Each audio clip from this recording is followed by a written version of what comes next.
Undavalli caves. ఈ వీడియోలో నేను మీకు విజయవాడకి దగ్గరలో ఉన్న ఒక టూరిస్ట్ ప్లేస్ అయితే చూపిస్తాను.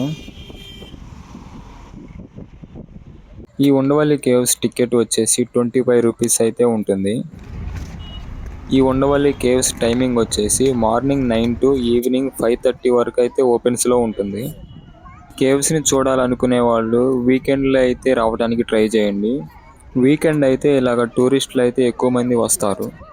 ఈ ఉండవల్లి కేవ్స్ వచ్చేసి ఇలాగ 3 ఫ్లోర్స్లో అయితే ఉంటుంది. ఈ గృహ లోపలికి వెళ్ళటానికి అనుమతి లేదు, కానీ గృహలో చూడండి ఎన్ని గబ్బిలాలు అయితే ఉన్నాయో.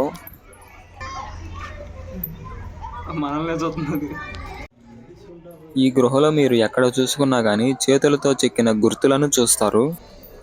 ఈ ఉండవల్లి గృహలు 6వ శతాబ్దం నుండి 7వ శతాబ్దం మధ్యలో అయితే నిర్మించారు. ఈ గ్రౌండ్ ఫ్లోర్లో బౌద్ధ భిక్షువులు జ్ఞానం చేసే ప్లేస్ అన్నమాట ఇది.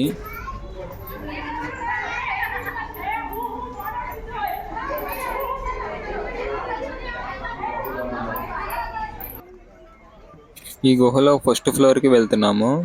ఫస్ట్ ఫ్లోర్కి వెళ్తున్న వాళ్ళందరూ ఇక్కడ చెప్పులను అయితే వదిలేసి వెళ్తున్నారు.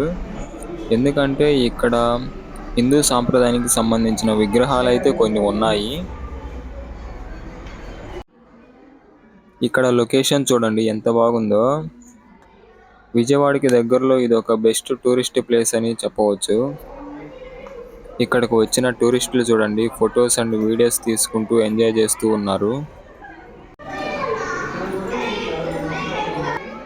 ఇక్కడికి వచ్చిన వాళ్ళు తప్పనిసరిగా చూడవలసిన ఫ్లోర్ అన్నమాట ఇది. ఈ ఫ్లోర్లో అనంత పద్మనాభ స్వామి విగ్రహం అయితే ఉంటుంది. ఇక్కడ మీరు గమనించినట్లయితే ప్రతి ఫ్లోర్కి స్తంభంని డిఫరెంట్ షేప్లో అయితే చెక్కారు.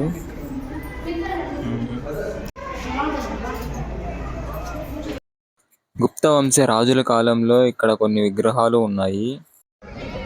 ప్రతి స్తంభంలో కూడా ఇక్కడ కొన్ని విగ్రహాలను అయితే చూస్తాము.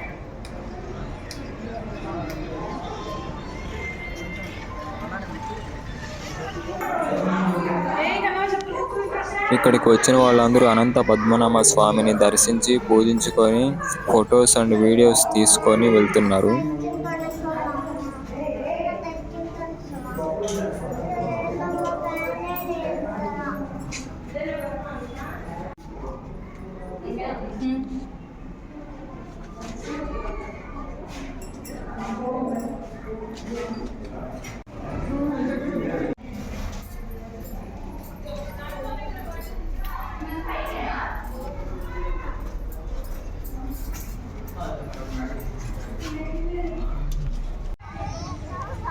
సో ఫైనల్గా ఉండవల్లి కేవ్స్ అయితే ఇలా ఉంటాయి. మరిన్ని వీడియోస్ కోసం ప్లీజ్ సబ్స్క్రైబ్ అండ్ షేర్.